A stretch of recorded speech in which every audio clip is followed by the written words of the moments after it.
Alors on a suivi deux aspirants, donc élèves officiers dans l'un des derniers régiments des forces françaises basées en Allemagne. Le reportage de Christian Catala.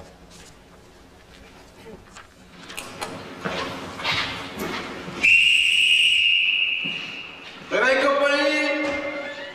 Allez tout le monde debout. Allez les gars. C'est là.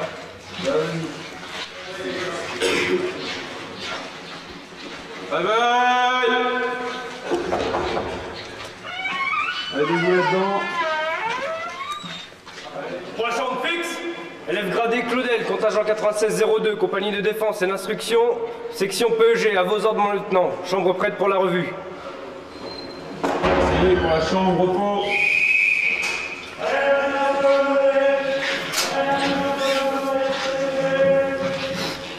La chambre, repos. Cassez bien. Les mains en l'air, debout. Avec les mains en l'air, assis, avec les mains en l'air. Les mains dans les poches. Sur le dos, sur le ventre. Allez, 10 secondes pour passer derrière les. Allez,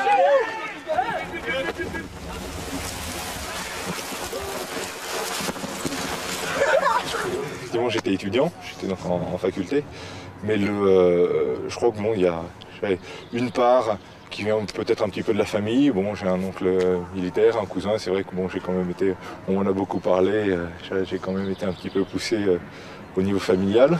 Ensuite, c'est un petit peu donc peut-être ce qu'on appelle un amour de la patrie. Bon, c'est peut-être une notion qui fait un petit peu dépasser. C'est un dévouement absolu qui peut aller lorsqu'il le faut jusqu'au sacrifice total. Donc c'est vrai que de donner sa vie pour sa patrie, pour son pays. Vous êtes prêts à ça? Ah bah oui. Donc, je vais d'abord vous montrer à vitesse normale comment ça se passe. Moi, j'essaie de leur donner le goût de l'effort, l'envie de se dépasser, leur permettre de mieux se connaître aussi, parce que souvent on se fixe des limites, on se dit oui, je suis pas capable de faire ça, etc. Et puis on baisse les bras facilement. On est à l'instruction, on va doucement, on se précipite pas. Et Mokedem, toujours la liaison avec votre camarade pour surgir quand il vous appelle. C'est sûr qu'au moment qu'on s'engage dans cette voie, au début il y a un moment de doute, peut-être, et en fait on se rend compte que, enfin personnellement je me suis rendu compte que c'était vraiment ce que j'aimais. C'était une des seules choses que je pense que j'aurais pu faire.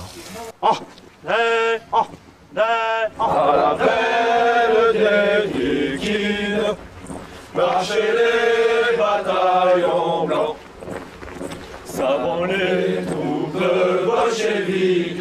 Garde-vous! Et reposez, position couchée, en position. Objectif, cible SC2 à 300 mètres. Commencez le feu.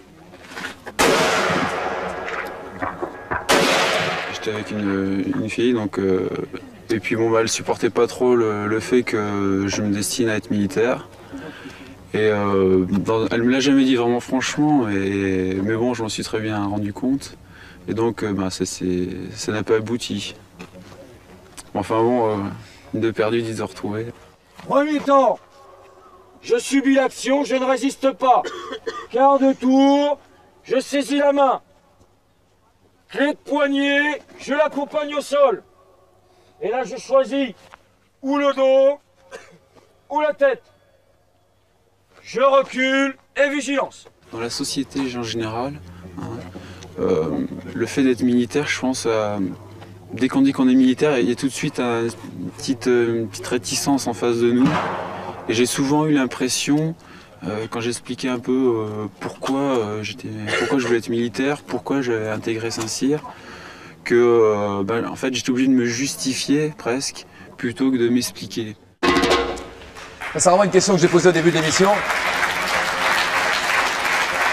Sur le fait que les militaires ont souvent à justifier pour expliquer leur choix, au lieu de s'expliquer franchement comme pour un autre métier. Ça vous étonne qu'un soldat tienne des propos pareils? Non, du tout. Non. Non, non. Votre réaction, est-ce que vous avez vu? Au film, Ouais. il ne faut pas s'arrêter à des clichés.